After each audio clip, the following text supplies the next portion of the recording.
All right, ladies and gentlemen, let's go ahead and officially get started. My name is Tyler Ashworth, and I am the president for the Hampton Roads Association of Christian Schools, or quickly known as HRACs. It's been my privilege to serve in this position for about a year now, and been working hard to bring forward a quality professional development opportunity. I'm so grateful for the people at Regent who are helping us put this together in a COVID world and using technology to make this happen. And I know everyone has been very busy trying to figure out how to educate in a COVID atmosphere. So I'm so appreciative of your time. I see we have about 80 participants. I'm hopeful that more will join us as we get going here, but this is a good crowd, and so grateful to be learning alongside of you. So let's start with a quick word of prayer, and then I will hand it over to our presenters. All right, let's pray. Jesus, we thank you for this afternoon. I thank you so much for every Christian educator that is on this training, that's on this Zoom call. Thank you, God, first and foremost, for your love and allowing us to do something like this and creating the means. I thank you for the partnership from Regent and how they care to invest in Christian schools to further their mission as well. God, we're all in this for you. We want to build your kingdom. We want to do what is right by our students and give them the best possible education that we can. So God, to do this, we must be humble. We must be eager. Must have a growth mindset. And Lord, I ask that you would just open up our minds, our ears, and our hearts to learn and to grow. Let us be encouraged by this information. I ask that you bless every presenter. Thank you for the time that they put into this. And Lord, let us walk out of this afternoon's time together encouraged and better off for it. And we thank you for all this. In your name, Jesus, we pray. Amen. All right. So before we officially get started, Dr. Kressig is going to have a few words, but I want to introduce him. He has been, as I said in some of my email communications, just instrumental. He's been my point person that I've been working with at Regent University, and he really put this team together and helped make all this happen. And he's just been such a great partner and a delight to work with. So I really want to thank him in front of everybody. He has just been tremendous. And if you don't know him and his position, from reading up on him on his bio, he's been a part of Regent University since 2013. And in 2018, he became the dean for the School of Education. So Dr. Kressig, thank you so much. And I'll now turn it over to you. Great. Thank you, Tyler. Thank you very much. Ladies and gentlemen, it's a pleasure to spend this afternoon with you. And I'm excited about today. We have 5 professional educators who are going to talk to us about social emotional learning and best practices pedagogy. They're going to help us better understand our students and really better meet the needs of students. In fact, all students across Hampton Roads. So I'm excited for this. Our agenda for today, let me go to the next screen here. Roughly, this give or take 10, 15 minutes here. 3:30 to 4:30, I'm going to do some introductions of our presenters, give an overview of the webinar. From 3:40 to 4:15, Drs. Bonk and Callahan are going to talk about social emotional learning. 4:15 to 4:50, Drs. Drasinos, Fuge, and Mr. Lewis are going to talk about best practices pedagogy. And we'll have a Q&A session at the end, about 4:50 to 5 o'clock, give or take. And this presentation is being recorded, just so you know. Some housekeeping things. Again, if you're having trouble hearing us, just adjust your volume, whether you're in a mobile or iPad or office computer. You can submit questions to the Q&A at any time during the presentation, but we're not going to answer any Q&A until the end of all the presentations, right around that 4:50 mark, 4:45. The chat feature is open, so all the attendees can chat among themselves, send messages back and forth. That will remain open, so you can do that at any time. But let's go ahead and get started. Let me go ahead and introduce our first 2 panelists that are going to talk about social emotional learning. On my left there, Dr. Ivy Bonk came to us in 2008 as a Christian school principal, and she questioned the systematic injustice of misdiagnosing children with unaddressed trauma with special needs and learning disabilities. She left equipped and ready to innovate solutions and challenge the status quo. She holds a specialty certification in neurosequentialing modeling in education from the Child Trauma Academy. She also serves as the core SEL team for the state of Delaware. She's the founder of Every Child Whole, an educational service organization providing consulting and training to school divisions and districts around the nation. Dr. Callahan received his master's degree from us in 1986, and that began a 30-year career as a professional counselor. Working with individuals and families in both private practice and inpatient hospital settings, he studied the needs of children and the impact dysfunctional family systems have on their growth and development. His research focus has been the neurological impact of emotional trauma and its effect on academic performance. A key element to his research uncovered the viability of creating a relational learning environment within the classroom, which would impact the learning ability of children who have experienced early life stress. Let me introduce our pedagogy presenters. On my left, Dr. Karen Drasinos earned her doctorate in educational psychology from Regent. She's nationally board certified in early childhood education, and she's been honored with numerous teaching awards, including Virginia's Regional Teacher of the Year in 2011, Virginia Lottery 2013 Super Teacher, and in 2013, again, Outstanding Teacher Award by Penn State University's Alumni Association. Throughout her doctoral work, Karen's presented at numerous professional conferences. On the right-hand side, Dr. Deb Fuge. She grew up in Pittsburgh, Pennsylvania. Her research focus at Regent University was the student-led conference. During the 2020 year, Deborah worked with WHRO Public Television on a 2-season series called Learn and Grow with HRO. Many of you maybe saw that. That series provided instruction to children across the state during our pandemic. She's been recognized as your school's 2022 Teacher of the Year. Deborah recently was featured in Regent Stories, as she's been tagged by the superintendent, and she's also received the Great Dreams Need Great Teachers Award.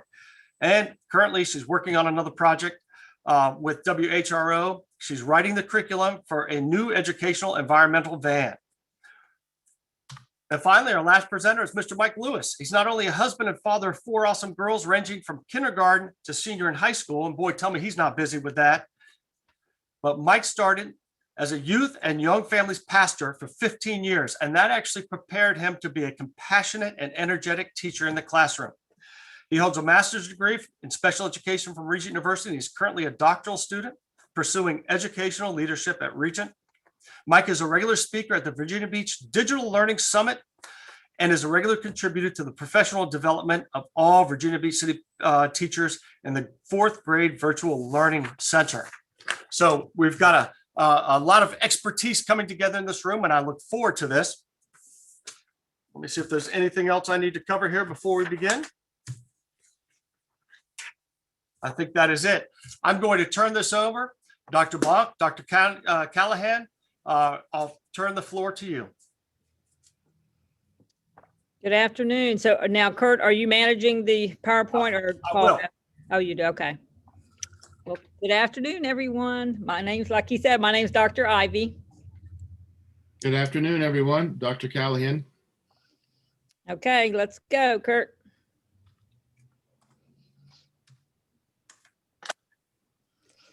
Okay, the objectives for our workshop today, we only have like 35 minutes, like Dr. Cresson said. So we want to, I don't know where my first one went, but we're going to talk about we mentioned SEL, some of the common language and definitions around that. I think our first objective went away, and then move into identifying roadblocks to SEL implementation, and then explore some strategies.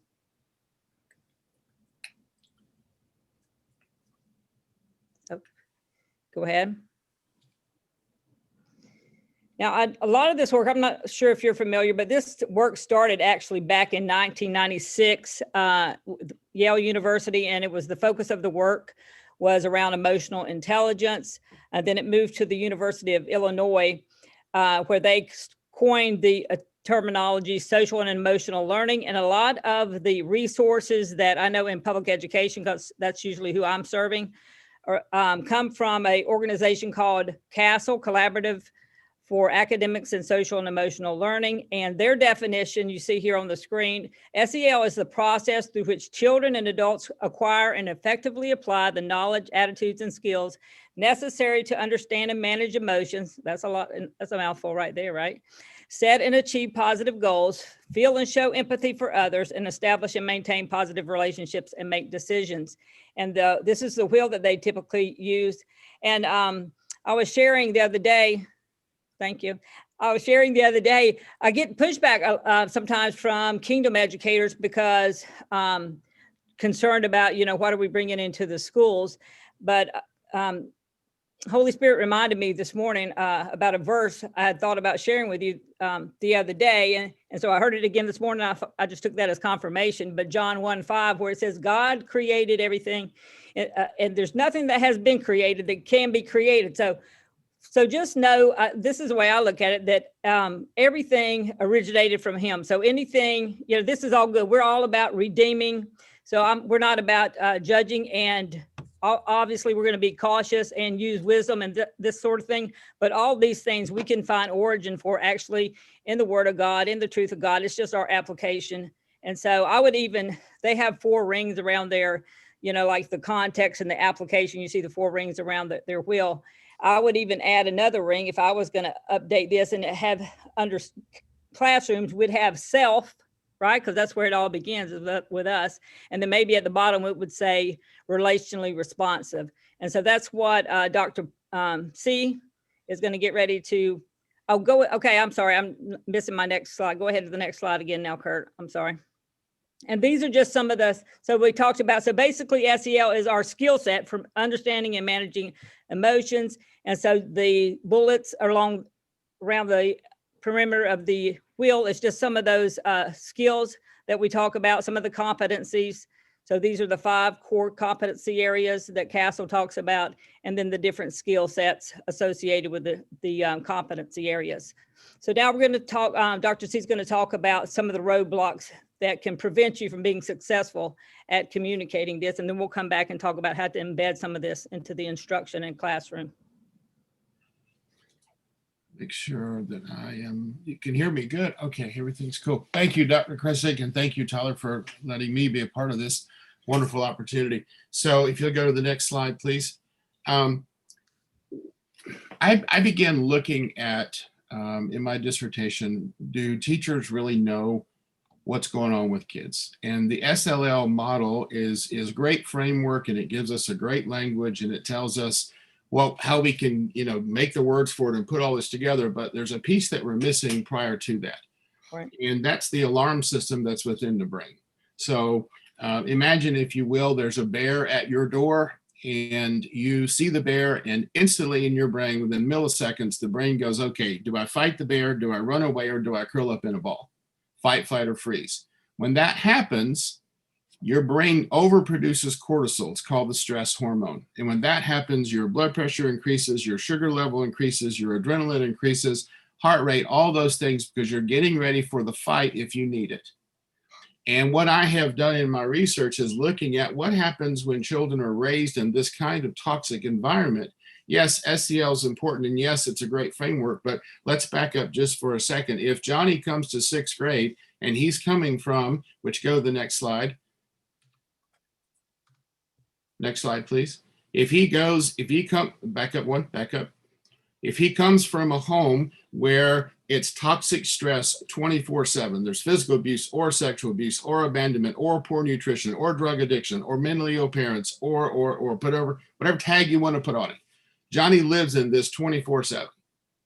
So every moment there's a perceived bear at the door. And every moment he's overproducing cortisol in his brain. And every moment that brain is now stuck, if you will, in a state of hyper alert. So he comes to your class and you want Johnny to sit down and be good and be happy and do the work and stay focused and make friends and not get in trouble. And he's going, how am I supposed to do that? Because his brain is on such hyper alert. When these kids come into the classroom, they don't have a sense of, okay, I'm this way at home and I'm going to be this way at school, which is better. They have very limited ability in making friends, controlling their behavior, making good decisions. They don't operate on reward-based behavior. They don't like group activities. there's a whole profile for these students that a lot of times teachers will see a student who has issues and immediately say, this student has a learning disability, when in reality, they are a stress brain child manifesting like stress brains do. And with that HPA axis, that's the hippocampus, pituitary, and adrenal gland, when that axis is kicked on and that cortisol is being produced, next slide, please. Back up. It's kind of like living in front of a fire hydrant. Okay, this is what Johnny comes to your class from a neurological standpoint. This is the picture of him, because here's what happens. When these kids come to class, they're not in a place where they can just turn this off because it's been on for so long. Plus, if you look at different personalities, there's a good chance that somebody in that class or the teacher may act kind of like mom or dad, which is going to push all those buttons all over again. So now we've got his brain dumping cortisol, and we've got him going, okay, now just sit still and be good. Focus on your work. It's going to be okay. You can do this. And that's the opposite they do. And they don't understand how to regulate because it's not being regulated inside their brain. They can't regulate their behavior when their brain's going haywire because of all the cortisol being dumped. It's amazing when I talk to teachers and I ask them, do you have Johnny in your class? They all raise their hand. They've all got 5 or 10 Johnnies that they go, wait, he doesn't have ADD? He doesn't have ADHD? Wait a minute. Could I get him just to look at the emotions? I think one of the mistakes we make is we want to say, let's use mindfulness or let's use whatever. But if we don't address how to turn off that cortisol dump, we're not going to get very far. So there is a magic bullet, and I'm going to take just a couple minutes and share that magic bullet with you. So when I was doing my dissertation, I began doing a lot of work and a lot of research on the neurological side of trauma and what's going on in the brain. But the counselor side of me said, is there a way to fix this? There's got to be a way to fix or turn this cortisol dump off. And I knew that in the counseling world, attachment has something to do with making connections and what's going on. So the first question I wanted to ask was, what happens in the brain when there's an attachment? Does it do anything in the brain? Now think next slide if you want. Okay, we're going to come back to that in a second. Go to the next one. Okay, so biblically, Genesis, the Bible says it's not good for man to be alone. Aloneness is a state of mind. So in my work, I was looking at, okay, what happens in the brain if there's an attachment or a connection? And I found out that during those moments of attachment, your brain actually releases oxytocin. For instance, if you find your most favorite chocolate bar, or the person you love gives you a hug, or when you're worshiping God, or when you're connecting with somebody, you feel something. That feeling is the release of oxytocin. It's that feel-good hormone. So then I wanted to find out, okay, do oxytocin and cortisol live at the same time in the same brain? The answer is no. So if my goal as a teacher is to get Johnny's brain to relax, now what I have to create is oxytocin moments or attachment moments or relational learning moments so that I can help calm his environment in his brain. Now we have the magic bullet.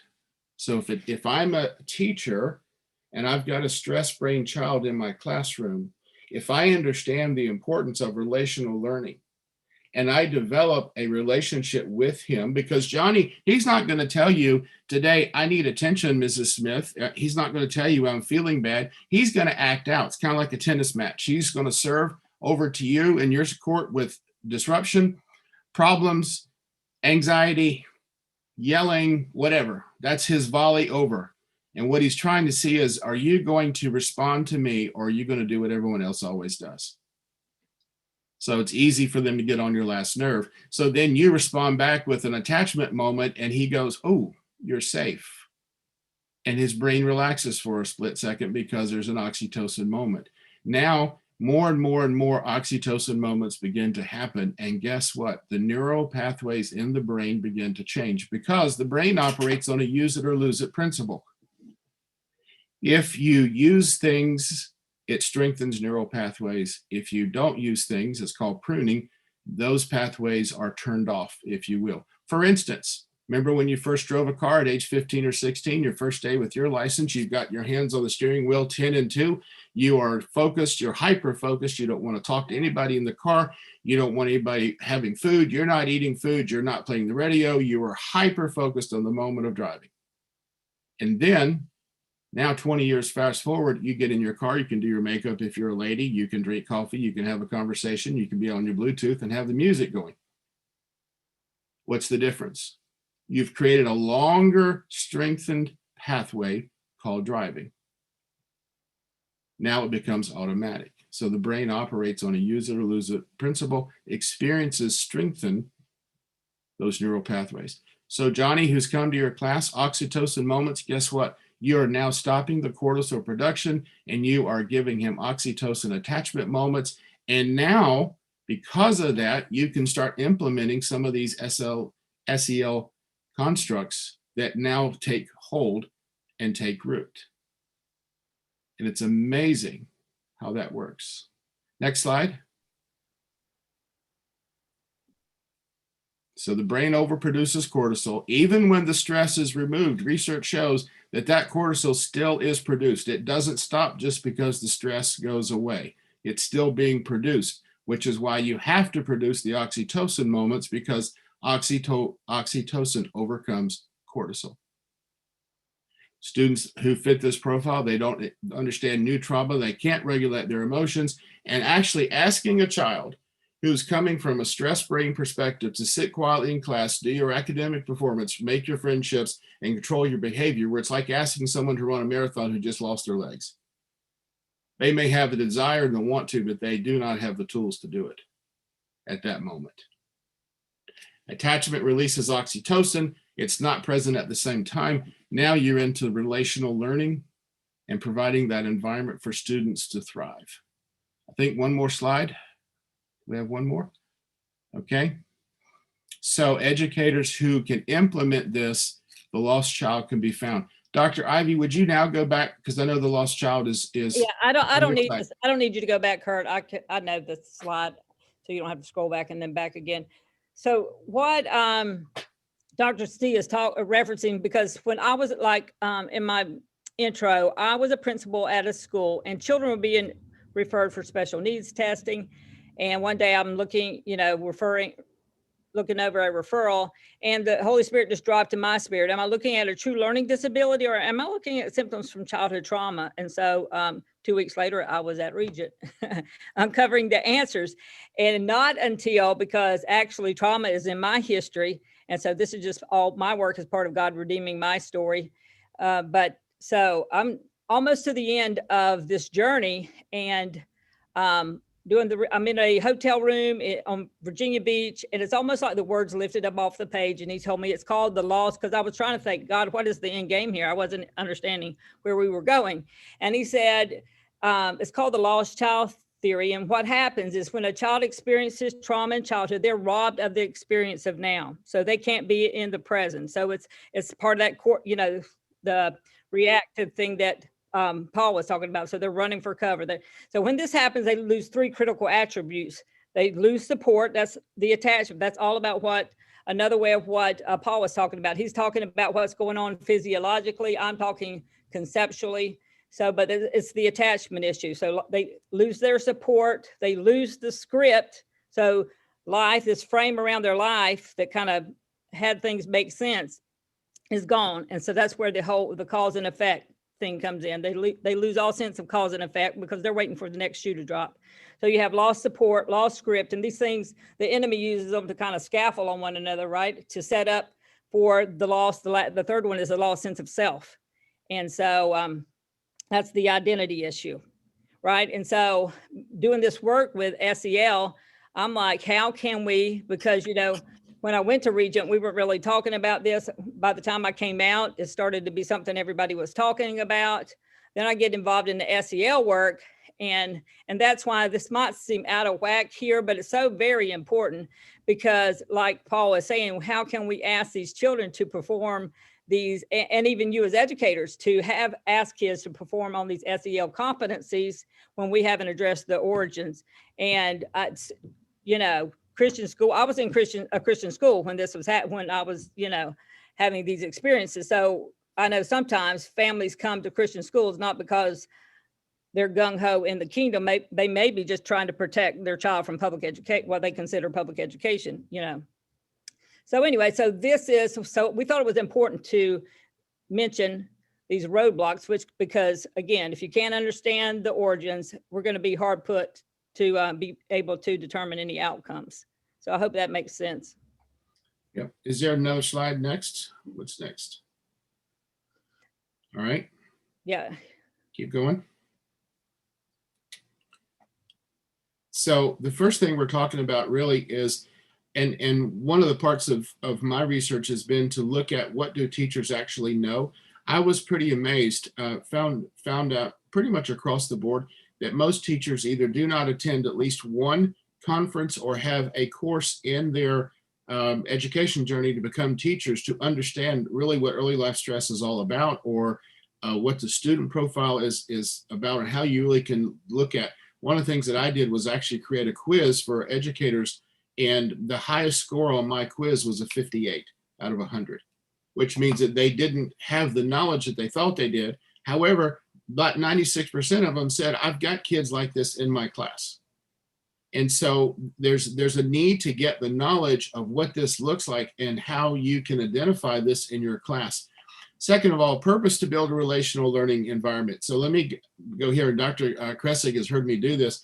So I'll ask everyone just to think about for a second. In your life, from the time you're in kindergarten, even all the way through college, how many professors or teachers can you say, I still remember their name, I felt connected to them, I was attached to them, I loved their class, I excelled in their class because they believed in me?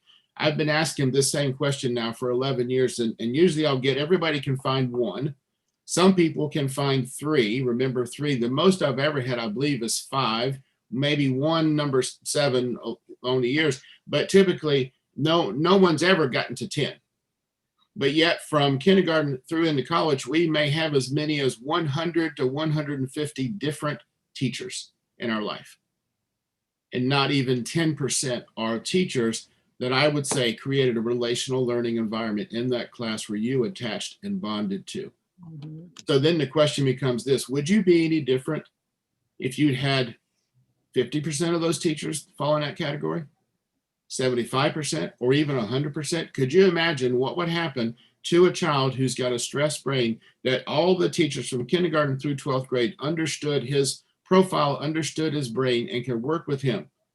Let me throw this out here. Kids who experience chronic toxic stress, they're more likely to end up in prison, develop drug addictions, or develop adult psychiatric disorders. But changing the neural pathways, you can change the trajectory of where that child's going to end up because you've built a relationship in that classroom. And be able to do specific protocols only for these kids. Like, for instance, a lot of my students will, if I give them an assignment on what do you think protocols will work in a classroom, number one thing they'll say is group activity. Kids love groups. That's true. These kids hate groups. They do not thrive in a group setting at all. They hate it. So there's specific learning protocols that you need to learn to deal with these kids. All right, next slide. All right, yep. Dr. Buck. Yep. That's me. Okay, let me go back and just recap real quick on the slide where I had created this new organization of the core competencies. Because again, like I said, I often times from Christian educators can get pushback on the whole, idea of SEL. But I think my core value is justice, and I love, I can't tell you how much I love interrupting the enemy's plans. So if he had any, we definitely want to, in this area, we want to interrupt them. So based on everything that Paul was sharing about, building relationship, we're talking about building healthy attachment so we can have kids that are ready to receive the instruction and, perform in these, healthy ways.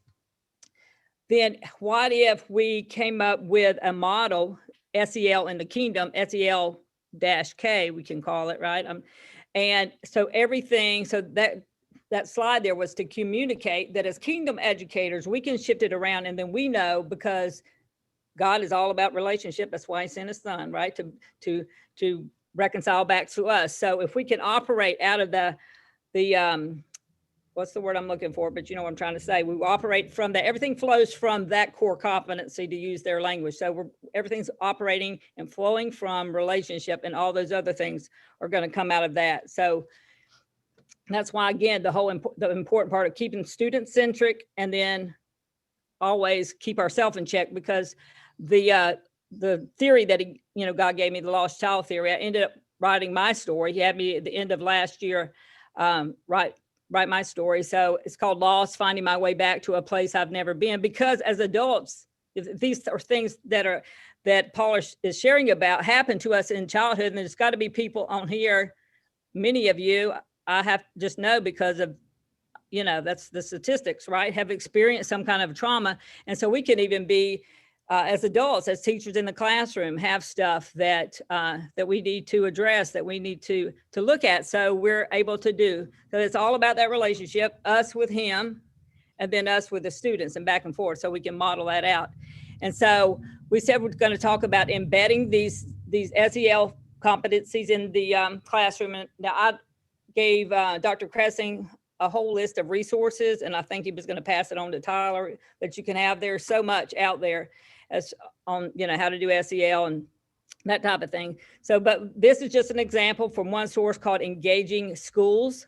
And so this, you have your learning domain. So this question here under personal relationships: how do teachers foster and sustain strong and supportive personal relationships, in support of caring for themselves and each other? And so they're just giving you, and so this is what you're getting ready to talk about or hear from the other presenters: the pedagogy, the daily instructional practices. So this is, I thought, heard God tell me this morning, he wanted me to tell you not to make this too difficult, right? He said, what we hear in scripture, Jesus came to fulfill the law. So let's apply it here as well, and don't make this over difficult. But I think we can think of SEL. This is how I heard it. Think of SEL as your way of being as you're learning. So this is our way of being as we're learning. So again, we could take all those skill sets that were on slide 2, all the different, identifying emotions, whatever all they were, and attach them to some biblical scriptural truth if we need be. And so anyway, and another way to even embed that and to help you is, because students should be your co-learning partners, is to be able to give those out, even if you're going to start using these. I don't know what your plan is to implement and integrate SEL, but you could even partner with your students this way, and they could have even a daily or a weekly goal of, how are you, I'm going to partner with you today. And so you can pick one skill set, and they could tell you how they were going to partner with you today in that specific skill set. But so there's ways, so as you're doing, so it's a lot of the time. Also, another thing I wanted to point out is a lot of time when we're doing this, because we have so many things coming down the pike, these initiatives, this, this, that, and something else, again, especially in public education. And we can become very fragmented and siloed in our thinking. So that's why I'm saying, kind of look at it, that it all connects, because it does. So as you're, practicing these different pedagogies, you can realize you're actually, kids are working together in pairs or in groups. So you can be observing, are they being, self-aware of each other, how they're expressing themselves, their emotions to each other, how these type of things. So you can go to the next one if you want, Kurt. Again, these are just different examples of how you can use these in the classroom. What's that? It's planning challenging, meaningful learning tasks. So again, if we're talking again about students who have a difficult time in exercising their voice, giving them opportunity, and those align with the things right there in the third column there, their ability to communicate effectively, demonstrate social and civic responsibility, these kind of things.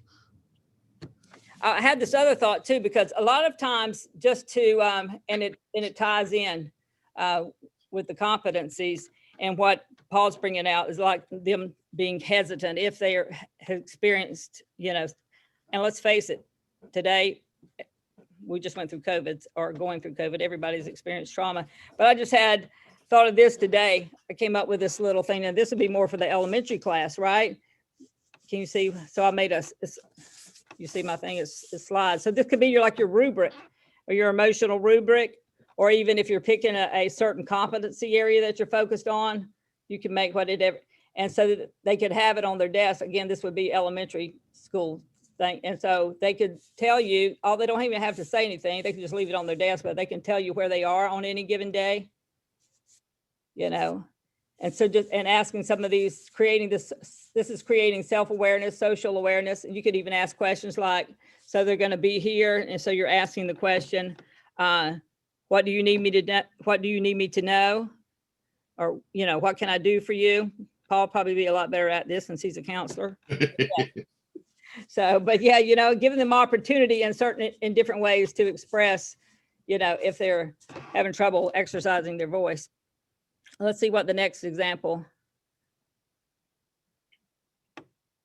So yeah, you're doing all this stuff all the time. I think a large part of it is just thinking about like we say, think about what you're thinking about, think about what you're doing, because a lot of this stuff you're already integrating. I think a lot of the time it's just about stopping long enough to articulate what it is you're doing, because I'm sure if you sat down with what you do every day, you could go through these competencies and align. So it's not about having another SEL, having a separate class. A lot of, schools do the have a separate class meeting period for doing social emotional learning, but I don't recommend that. I think it's much better when you find ways to integrate. And so this whole document, this resource here is in the takeaways that I sent to Kurt and Tyler. So you'll have those to be able to go and kind of, again, because and if you go to the Castle website, there is loads and loads and loads. Oh, there you go. And so for these folks engaging schools, important to them is the whole, there's a lot of talk around being culturally responsive, restorative, focus on the equity issue. For me, equity is about the opportunity to be fully you. And so, yeah, so if this is something that you're looking at, again, these are just examples. I don't need to read them to you on how you could integrate and correlate those things in the classroom. All right. Let me just throw, before we go to the next one, let me just kind of pull it all together and leave you guys with a couple points. Number one, we are talking about attachment in the classroom, and I encourage teachers to look at their own attachment history, or what's called an attachment scheme. Basically, the kid that gets on your last nerve in your class probably reminds you of somebody that you may not get along with, and you need to deal with your own stuff sometimes. That happens every day. But the three things I want to leave with you. Number one, if the perceived bear is at the door, it doesn't have to be the bear is actually at the door, but if the child perceives the bear is at the door, the alarm system will still kick in. So in situations where that child sees a group activity, a presentation, an assignment, or whatever, if that's a perceived bear, that stress level kicks into that child in that brain, and you have to deal with that as an educator. Two, oxytocin reduces cortisol expression. That's gospel truth. It absolutely does. So here's the money shot. Everybody, when you hear this, they go, well, I've got too much going on with curriculum and all the stuff I got to do. How am I going to create attachment moments? Minimal oxytocin moments have a great effect on a child's brain. Whether that's a simple hand on a shoulder, an eye contact, a simple touch, a simple "you've done great." The greater the compliment, the greater the oxytocin that's coming out. And anybody can take 30 seconds a day for every child and say, here, let me connect with you at this level for a second, because I'm going to release something purposely in your brain and make a change. So that's kind of the summary of all this. And on that note, I'll turn it back to Dr. Kresick. Awesome job. Hey, Doctors Bunk and Callahan, just listening to you right now, even for myself, helped me center that, there's a connection between that theory and the practice that we do every day, many of us, but we don't stop and think about it. Like Dr. Ivy said, that there's a reason why we learn these things, whether it be a morning meeting or something to engage the students or do some collaborative learning. Right. It's all about SEL. So I appreciate your expertise. Thank you so much. We have some questions at the end of the whole presentation that have come up, and I'll reach back out to both of you. Let me see. I'm going to turn this over now. We now have best practice pedagogy for today's classroom with Dr. Dracinos, Fuge, and Mr. Lewis, and we're going to start with Dr. Dracinos. Hi, everybody. We're so happy to be able to share some of our passions and knowledge with you today. I'm Dr. Karen Dracinos. I am an educator for, 20 some years, have been working in central office in Virginia Beach City Public Schools as our early education instructional specialist. And I am currently an assistant principal at Diamond Springs Elementary School.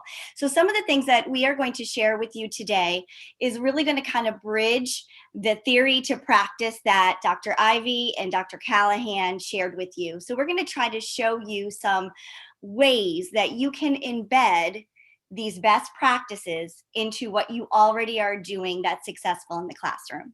Okay, so we're going to get started with small group learning. And I love this because it's exactly what Dr. Ivy was even mentioning, and Dr. C as well. This cannot happen without explicit instruction. And we know that when students work together and they collaborate with their peers, the learning increases. And we just talked about the data and the research behind why that's so important, right? So the attachment is important to adults, but attachment from peer to peer is just as important. So we're going to go through some different strategies that you might use in the classroom to enhance the opportunities for your students to work in small group as they learn. All right. So we'll go to the next slide. So the first thing we're going to talk about is what that small group learning looks like as it's teacher led. So if you're thinking about having a class of 20 some kids and meeting the needs of all of those kids emotionally and cognitively with your academic skills, it's going to be very hard because students are at differing levels, right? And it's hard to provide immediate feedback to those students when you're teaching many of your content areas in whole group instruction. So what we want to do is really target the effectiveness of student need. So what it is your students need, what goals are for their growth, towards mastery of an objective. And when I mention mastery of objective, I'm really speaking about any core content skill that you might be teaching in any particular moment. So that's the purpose of a teacher-led small group instruction. The duration would be daily. So think of your objective that you're teaching and think of how you might break it down into different chunks for different students in different ability levels. Okay, so of course this is going to be in core content and core subjects. Most popular, literacy and math, right? Because those are our foundational skills and our foundational content. And where are you going to do this? In the classroom. It happens in the learning environment. It becomes accustomed to the learning environment as well. So a very simple way that you might organize your small group instruction or your small group learning is 3 groups or 4 groups. I always like 4 groups so you can really get to a smaller group with kids. But you might think of 3 groups and you might think of the way that you're going to group students, okay? So that first group, group 1, those are going to be your students that perform above mastery of the objective. So from the get-go, you're going to give a pre-assessment, and already there's a group of kids who probably can teach you a little bit about that objective, right? They're above mastery. So they might be bored with just the basic knowledge of that objective. Your job is to increase their engagement and to increase their enrichment in that objective. So there's a group of kids. Then you may have another group in your classroom that you give that pre-assessment to. They are developing that skill towards the objective. They've got some prerequisite skills, still need to kind of teach them a little bit more for mastery of that objective. Those are the groups of kids that are right there at that curriculum level. So whatever resource you're using to teach that objective, they're kind of ready for you to teach that to them. They've got a little bit of the prerequisites and a little bit of stuff to learn, okay? And then you've got another group of kids. These are the kids who lack the prerequisite skills to learn an objective. So for example, if you're teaching, and I'm going to go very early education, primary example here. If you're teaching teen numbers, for example, this group may not have even mastered numbers to 10 yet. So could you imagine if you gave them a task for teen numbers and they don't have the prerequisite skills, right? So you're going to need to tailor their instruction to learn that objective. You may need to give them extra support in order to even move to the objective in learning, okay? So it really does provide that tailoring opportunity, tailoring those objectives to meet the learning needs of your students. By doing that, you're able to be in a small group, you're able to provide immediate feedback, and you're able to build relationships and trust with students. It's really hard to do it with the class of 20. It's more natural to do it with a group of children every day that's predictable to them. And you are there fostering that learning and that social emotional connection with you. So we'll go to the next slide and I'll show you some examples. Okay, these are just two pictures of what that might look like. And those two pictures kind of, I want you to remember or think about two different things with this. So with small group direct teaching, it is flexible management and it is physical organization. So your management needs to be flexible, right? Because kids are going to develop at different levels. So you want to think of a way where kids might be in one group and then you move them to another group depending on what you're teaching them. And then the physical organization of the classroom. Let's set up a small group instructional space where kids it's predictable. They know that when they're there, they're going to get your attention to their academic and cognitive needs. Okay, let's go to the next slide. Oh, there we go. So we've got that teacher-directed small group learning. Now let's talk about the peer collaborative learning. So that will look like what kids are doing in the classroom when they're working together. And I love that Dr. Ivy had specifically pointed that out with the CASEL competencies in social emotional learning. So what is that really? Approximately 3 or 4 students working on one task together. Each student in the group will assume a role. And we increase students' communication skills, social emotional learning, teamwork, and sense of community. This is a learned behavior. So these must be taught and modeled. Well, one thing that I really have found very helpful as a classroom teacher and as an administrator is to create some group goals. So this is just a picture of an example of what those group goals would be. So when you're working collaboratively with others, you have 4 things you want to focus on: solving problems, asking for help if needed, staying on the task, and respecting peers. These goals can be attained from pre-K to 5th, 6th, 7th grade. Of course, you might want to tweak the language a little bit for the upper grades, okay? So let's take a look at what that might look like a little bit more in detail with some pictures. We're going to go to the next slide. This is an example of what those roles and responsibilities will be when they're working on a task. So for your peer collaboration groups, for 3 or 4 students, you may have a reporter, somebody who's going to report out the task to you or to other students. You're going to have a recorder. That is somebody who is going to be able to record their learning, whether it is writing something, videoing something with technology, doing Flipgrid, doing some of the things that my colleagues will share with you, some different resources, or it could be just drawing. It could be very, very simple, but there's an accountability factor of that teamwork and collaboration in a collaborative learning group. Then you've got the manager. All kids love to be the manager, and that's kind of how things go, and they like to make things, you know, they're kind of like the in-charge leader. Make sure you rotate that job because everybody does need to have those leadership skills. And then I always like to throw in tech support because you should be integrating those technological abilities with some of our tools. So tech support, if you're using Chromebook, maybe that's a person there who's going to queue up the Flipgrid for your students to go ahead and share out how they solve the problem in their peer group. All right, so there's a little bit of what that might look like. And I'm going to touch on one more thing before I pass it off to my colleague, Dr. Fuge, and that is task cards. So that'll be on the next slide. So we have teacher directed, small group learning. We have purposeful opportunities for students to work in peer collaboration groups. Now we're going to spread our wings a little bit and challenge students to go above and beyond cross-curricular and work together to solve problems, which we would call task cards. So again, this is an opportunity for independent, if there are some students who want to work independently, or how I like to get them to work more collaboratively, so it could be partners or groups. You may organize these tasks by subject. Of course, you're going to differentiate them by abilities.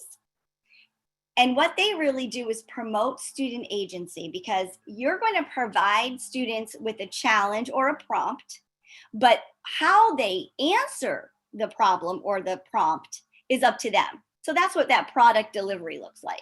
Okay, they can make a video and show you a video of it. They can draw a picture and explain to you how they solved the problem. They can type something in a Google Doc. The product is going to be their choice. And there's power in that, because we can really tap into the gifts that our students have when you give them choices, okay, and agency.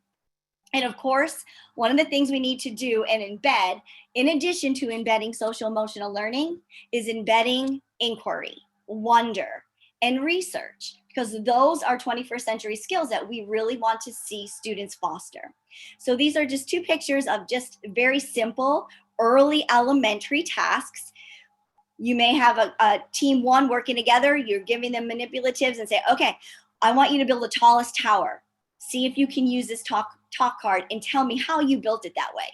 Or we can build a bridge that can hold how many gummy bears, okay? And on the next page, or on the next slide, are some different examples of higher level task cards. So you can imagine that not only are these tasks curriculum focused or topic focused, but they're embedded in literacy, math, social emotional skills. So science, for example, think about a topic we learned in science, formulate a question. How will you show what you know? In literature, you can trade places with any character in a story that we have read. Choose the character and use your resources. Why would you choose to trade places with this character, right? Then we can go to the next slide. Math, how many ways can you make the numbers? It's open-ended, right? They're going to find many different ways, but you can tap into how it is that they are problem solving and utilizing what you've taught them as strategies to solve the problem. I always like to put use your resources to explain your thinking. So there's agency there. Use a whiteboard, take a picture of what you've solved, paper, pencil, write it to me, do a flip grid or video. Social studies, you're having a pizza party. You can invite any historical figure that we've learned about. Who would you invite and why? And then how would you explain the year 2020 to them? Okay, last slide. Creativity, this is one I really love. And again, there's many out there on the internet, but I like to think of some of my own, because you would be able to know your curriculum the best, right? So you really wanted to embed in that curriculum. If you had a superpower that you can choose for me, and I've done this before as an assistant principal, and instead of teacher, I said, Dr. Dracinos, what would it be and why did you choose it? And let me tell you, they've got some really good ideas for superpowers. And then how would the superpower help me? And then the last thing is a challenge card. So this could be anything that students think of themselves. And so you might leave some empty challenge cards out when students can actually think of their own tasks and challenge their friends. This is a challenge that a fifth grader in one of our elementary schools wrote for their peers in another peer collaboration group. How many words can you use making the letters in your first and last name? And then how many words in 2 minutes can you make? And in 5 minutes and in 10 minutes. So there's a plethora of opportunities to really enhance students' abilities and practice the social emotional learning skills that we know are so important with the peer-to-peer collaboration. All right, and I'm going to pass it over to, I believe it's Dr. Fuge. It is. Hello, everybody. Thank you, Dr. Dracinos. I'm so happy to be a part of this today. I am an elementary school teacher, and I have been in the classroom for 30 years, and mostly in first grade. I'm excited to present to you after Dr. Dracino's and her small group talk, because I am going to discuss independent learning time. This is a time in the classroom that is usually a good chunk of the day. And it used to be for me very stressful because there was so much prep to it. It was prepping games, activities, copying papers. So some time ago, I decided to change it up, and I began giving my students a choice in their daily learning. And this really has made a huge difference in my classroom. And I'm looking forward to sharing it with you, and hopefully you will find the value in it as well. These activities that I'm going to share, I use daily with my first graders. It would look different with older children, but the same kind of concepts. Now, the biggest takeaway from this is that the children have choice. They will have choice in what they're doing, and that way they have a stake in it. They feel that they are deciding on what their learning is at that time, and you have the outline of what you want them to be learning, so that way they're still going in the right direction. They just get to choose when and what they do. So let me give you a little snapshot of how I transform my independent learning time. And if you go to the next slide, please. To begin, this is what it looks like in a first grade classroom in my room. The children have a supply basket. I use little plastic baskets from the Dollar Tree. Magazine boxes, we call book boxes, are another great thing to use, or recyclable or reusable shopping bags have been used too. And in this, the children keep all their supplies right with them. There's books in there that they've chosen that they're interested in reading. There's a composition book and notebooks to write in. You can see there's magnetic letters for when they're building words. If you have, if your children have computer access, or even if you have listening station type access, then you would have headphones or earbuds. And also some pens and pencils so that they have all the materials they need right with them all the time. In normal times, they would take their baskets and they could sit around the room wherever they like. But in these times, they keep them right at their seats. So if you could go to the next slide, please. This is an example of the anchor charts. These are some of the activities that the children are involved in every day. They include read to self, work on writing, listen to reading, word work. In normal times, they would also do read to someone. And since my children have computer access, they also have some computer choices. The important thing about these charts is that the children helped create them. I introduced these activities one at a time, starting with read to self, and we model it, and we talk about what it would look like, we practice it, and the children help write what their jobs are. And if you notice throughout all three of these charts, the students' jobs are pretty much the same. They're going to be staying in their spot, they're going to be working quietly, they'll be working the whole time, and they start working right away. And also, they help me with the teacher job, because I want them to understand while they have a job, I also have a job. And so while they're doing theirs, I do mine. And you can also notice that they have a lot of, they all say basically that I'm doing my job and working with children. So these are the beginning, and we practice one at a time, as I said, and we start to build stamina for them. The children love this word, stamina. We start, depending on your age level of your children, you might start with only 2 minutes. That's what I do in first grade. We practice for 2 minutes, and then we celebrate and we model and we say how easy the 2 minutes were. And then we might try one more time that day. And then the next day we would add a little bit more. And you just gradually add the time in until you get to your target time of what your small group would be working. And for me, that's about 20 minutes. So once we get to 20 minutes, we move on, and we've already added in some other ones of the choices, and then they're ready to roll. They're independent in their time.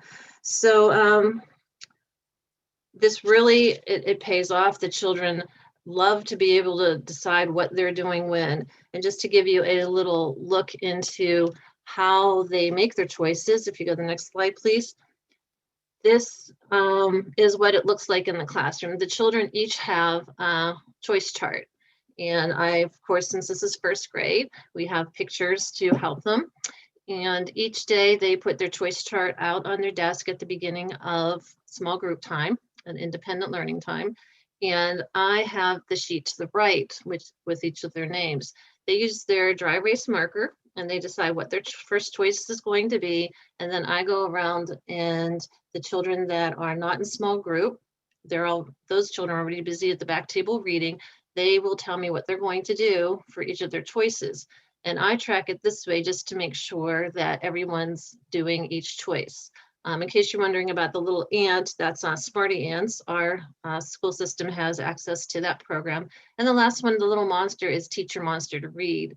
And this is an amazing free program if you're interested for your young learners. The children love this one, but Teacher Monster to Read is what that one is. So this is based off an awesome read. It's called The Daily Five. It's by Gail Boucher and Joe Moser. It's a short book, but it's full. It's packed full of ideas. And then you can just kind of adjust to what you want your children to be working on. But since it's literacy time, that's why you see all mine doing literacy-based activities. I wanted to take a few minutes to share another great resource with you. Next slide, please. This is called Seesaw. If you haven't used Seesaw, you really need, I strongly urge you to investigate it because it is an amazing resource, and you can create a free account. I just wanted to take you real quick and show you what it looks like in case you haven't seen it. Let me make sure this will work. And it looks like this, and you can set up your class, and the children can work on this independently once you get them accustomed to it, and they can do their own thing. They can take photos of their work, and then they can record themselves reading to it. They can take videos of themselves reading books. Or if they've done a project, I've used this for STEM projects where they will take a picture of what they've done and then explain what it is, and we have a little share time like this. There's so much to explore here. There's also activities for teachers. All you need to do is click, and there are tons of activities out here. You just put in what you're looking for, and they'll pop up, and you're ready to go. It's already made for you. If you want to make activities, you can, but otherwise you can pick from what's already there. So this is, just go to seesaw.me. And that is where you can, that's where you can find yours. And I think I might have messed up the sharing. Dean Kresick, you might have to reshare your screen. Sorry about that. All right, so, but I really hope that you will take the opportunity to change up your independent learning time if you haven't already, or if you don't already do something like this. It truly gives the children a sense of responsibility, accountability, and independence. So, whoops. But I thank you very much for your time. And I'm going to pass it off to Mr. Mike Lewis to share. Thank you for your time. Hey, everybody. So I get to jump in and give you guys a couple more really cool strategies and activities to do. Now, on my slide that's coming up next here, you're going to see it's going to talk about morning meeting. And this is really going to kind of pull it all in what we've been talking about, the social emotional learning and getting that level of oxytocin that the doctors were talking about to be injected in your students, this life force that counteracts some of that adverse childhood stuff that's happening out there. We really want to build these relationships, right? So this is what it's all about. And so in the morning meeting, what we try and do is we try and set up something every day where kids are interacting with each other, something funny is happening, you're building routines, you're strengthening those class relationships, but you're also giving a chance to gather some data for your small groups. So just like some of the others had talked about, small groups are really important to kind of like research your kids and find out where they are. And you can set up those different tiered levels of small groups, but you can also do it on the fly. And what's really cool about morning meeting is sometimes this is what I like to do. When I was teaching first, I used a chart like this, what's my neighbor? And if you notice there's a little shiny gleam across the top of it, that's because I laminated these. These are poster boards. I grabbed a yardstick and I just put out 10 columns and rows that let me put numbers on there. And then as the kids come in for the day, I give them a high five, or I guess now an elbow bump at the door we would do during COVID, and say, hey guys, go look at the board and do a what's my neighbor. And so what they would do is that you can see there's a 35 on there, there's a 66, and over on the right, there's a 50.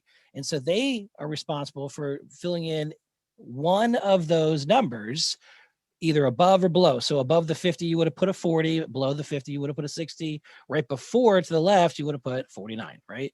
35, same kind of thing. You're getting the point. They would do one above or one below or to the side. And then everybody, that's the first thing they do before they unpack, they just go right to whatever the board of the day is. And then at morning meeting, once the bell rings and we do the pledge or whatever the routine is for the morning, we gather all the kids together on the carpet. We do some things for a morning meeting, and part of the routine in the morning meeting would be, okay, let's take a look at this board and let's see how we did. So in this case, I would know who it is because the kids also would put like their number or initials or something next to it. And if they're struggling with it, then that's something quick. I can say, small group, I can fix this today, hopefully, right?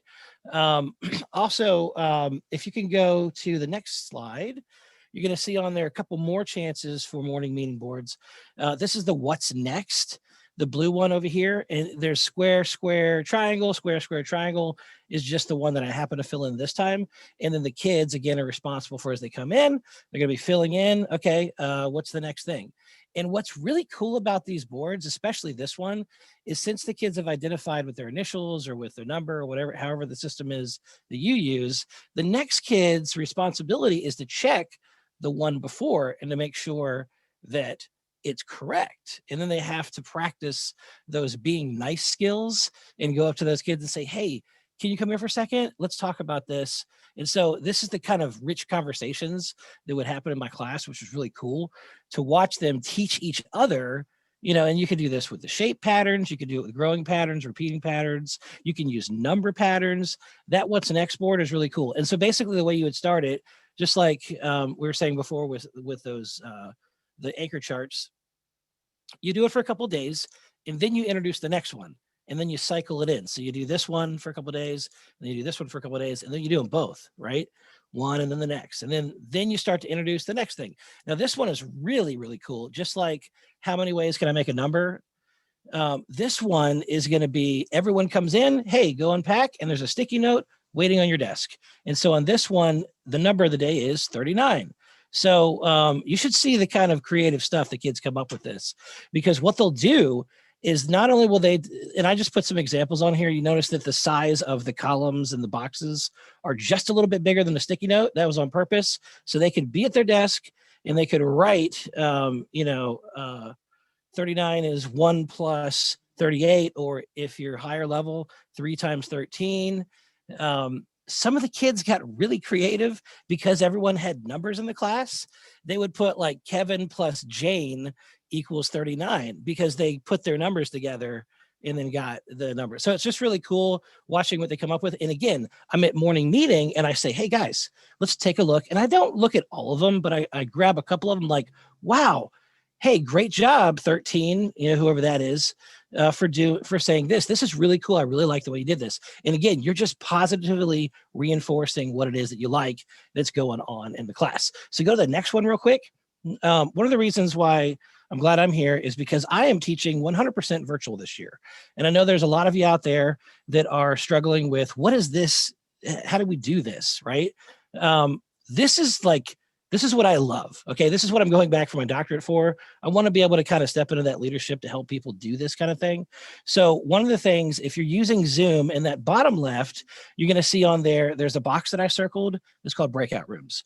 Now, if you're using small groups in the physical face-to-face classroom, you can also do that in Zoom. Okay. And what's cool about that is, again, you give them their independent tasks and the kids are going to be doing what they're going to be doing when they're not with you. But when they're with you, you can set this up So you'll say, okay, let me pull the cappuccinos. In my class, everything's coffee. I've got the lattes, I got the mochas, I got the cappuccinos. And I'm like, cappuccinos, get ready, because here we go. And I just do click, click, click, boom. And about 4 seconds later, we're in a small group and the rest of the kids are in the main room and they're working on whatever it is, right? And then I'm over here in a small group in a breakout room and I say, hey, let's do our small group. And everything that I would have been doing in the physical classroom, I try to, for the most part, duplicate in the virtual classroom, all right?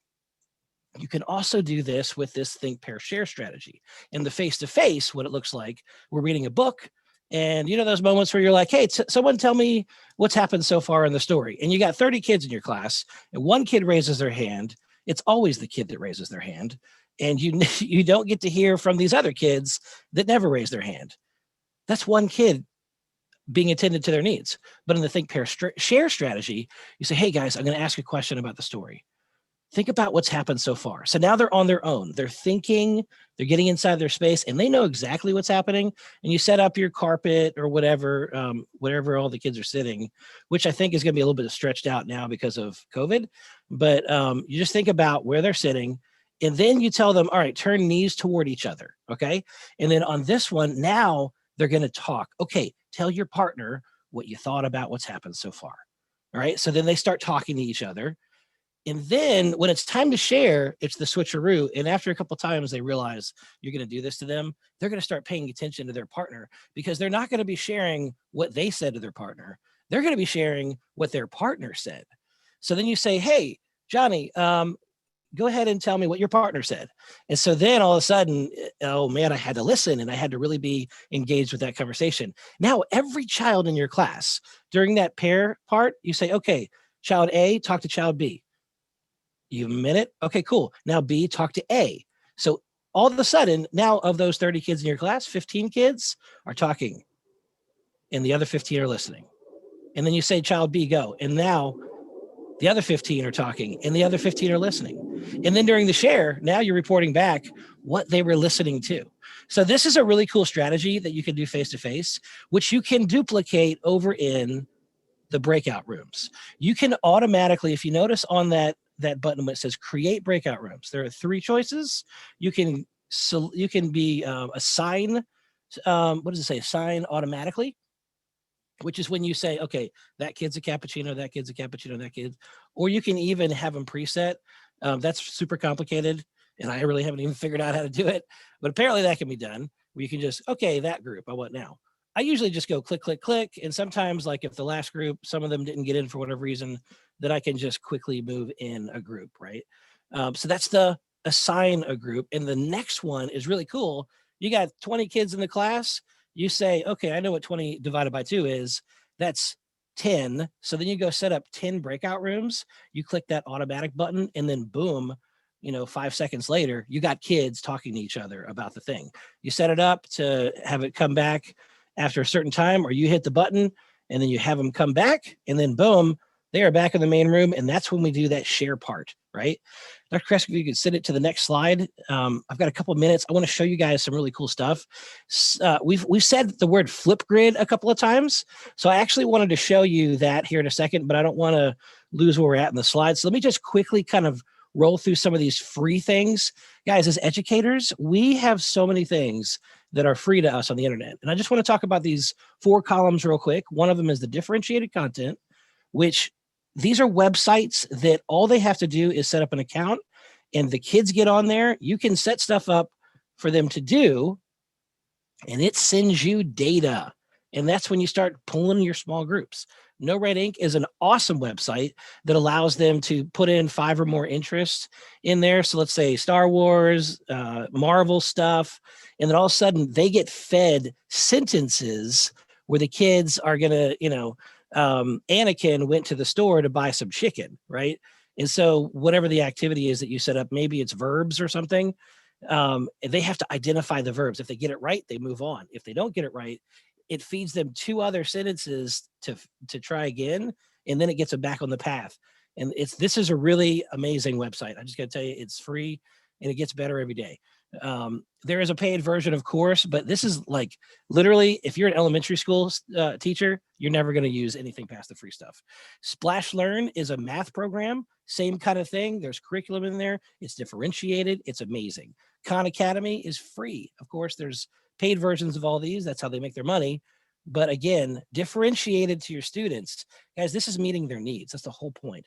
That video content, this category here is cool because you have, speaking of SEL, Class Dojo is kind of like Seesaw, where you're communicating with the students, the parents, and whatever. But when you click that link on this presentation, I've sent you to their videos. Oh my goodness. Their videos for SEL, hitting some of those social emotional needs and having those conversations about perseverance, about acceptance, about integrity. Those are all in there as videos, and you get to follow the life of a monster. In psychology, we call this vicarious modeling, right? So you get to follow the life of this little monster, not realizing this whole time you're really following your own life, but you're dealing with your own stuff as the monster is dealing with his stuff. Super, super cool. This guy, Mystery Doug, he runs another really expensive resource, but this part of it is all free. He answers questions of elementary school students. I'm running out of time, so I'm just going to quickly kind of breeze through the gamification. If you're not gamifying stuff in your class, you're missing a huge chunk of education. This website here, Prodigy, does math. GimKit has all kinds of cool stuff that the kids, you can do a main room game and the kids are interacting on their device and you're getting data. Same thing with Kahoot. If you're teaching social studies, even in the high school, iCivics is awesome. These are all linked. Click them. And I'm going to show you a couple of things real quick. Student response. Now, look, if you want a chance to really get your kids, especially if you are home right now teaching, and I hear you guys are having these COVID classrooms where the kids are going home for 2 weeks. This is happening with my kindergartner. She's home right now because her class has COVID. This Flipgrid site is awesome. You put out a prompt and the kids have to go and do something. We had to do models for the solar system last week. And I've got kids with resources and kids that don't have resources. All right, so let me show you this real quick. Let me add the sound right there and check this out. Here's one of my kids. So this is my solar system and this is the sun. This is Mercury. So I'm not gonna show you the whole thing, but she's actually presenting her project. Guys, how many times are we like, hey guys, let's present, and it takes 2 days for the kids to do it? With Flipgrid, you go, hey, go out in the hallway, go at home, go at this, whatever. And you give them a time limit of 1:30 to do their presentation. And then you just play those presentations on Flipgrid in front of the class. The kids love it. And they watch each other's, make that a center, let them do it. Check this out. This kid has got her. This is my solar system. Here's the first one. She's going to tell me all about it. There's a kid in here that made a museum level. I'm not messing around. Museum level model. Look at this. This is amazing. Hey class, this is a model of my solar system. Sun in the middle. So I can't show you all this right now because of time, but that was incredible. We did moon phases this week, right? Side of the moon is facing the sun, so we can't see the moon because there's no light reflecting off the moon from the sun. So just to kind of quickly tell you how I run my independent and whatever, I do a whole group lesson and then I give the kids activities on Google Slides. This is actually a Google slide that I shared with all the kids.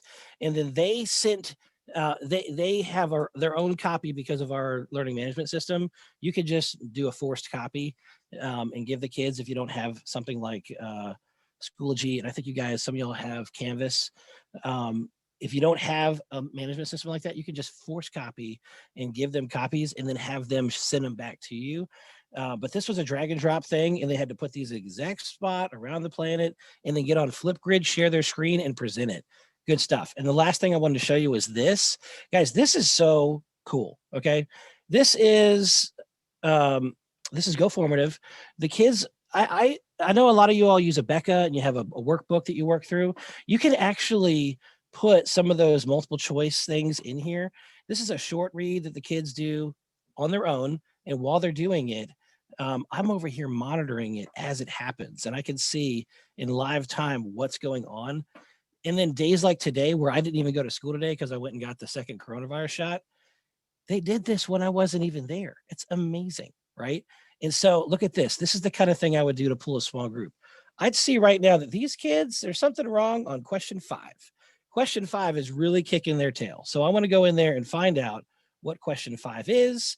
I'll go over here and I'll say, let's see what question 5 is. And the whole group conversation that I have is, oh, it looks like some of you guys are struggling with author's purpose. And so then I'll kind of talk about it if it's like more than 10 kids that missed it. But if it's only 5 like that, on the fly, I would make a small group just for that and immediately address it and give them that immediate feedback. So those are some things I just wanted to show you guys real quick. And I think that is time for me. Mike, thank you so much. I'll tell you, a tremendous afternoon listening to all these professionals.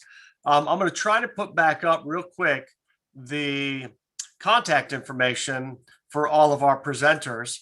Dr. Bunk, Dr. Callahan, Dr. Dracinos, Dr. Fuge, and Mike Lewis.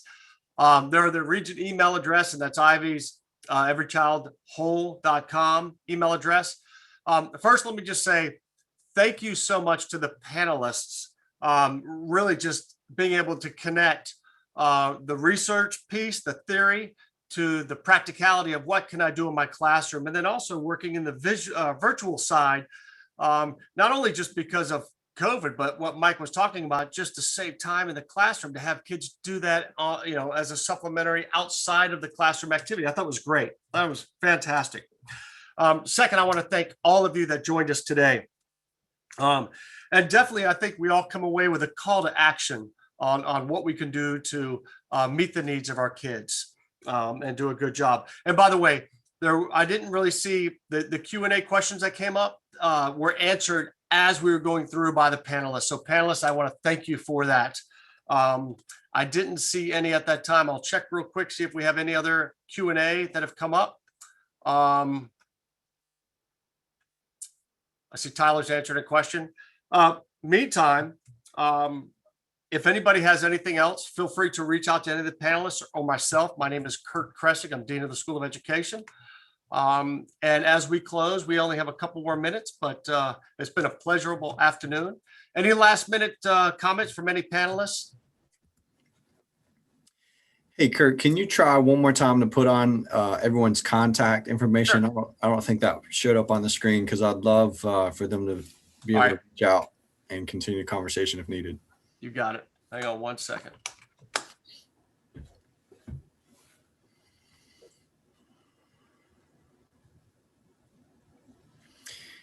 And ladies and gentlemen, I know several of you have asked, will you be getting this information? I will do my best to get it to each one of your inboxes, the recording this afternoon and also the presentation. I will either be able to send that to you directly or to your leader, who then can share it with you. So just wanted to be sure that you know that we definitely plan to get this out to you. All right, I'm going to share my screen. All right, Tyler, I think everybody can see that now. Yep. Thank you. You got it. Take a few more minutes. Again, you're going to get that. But Tyler, in about 30 seconds, if you don't mind, I can close this in prayer.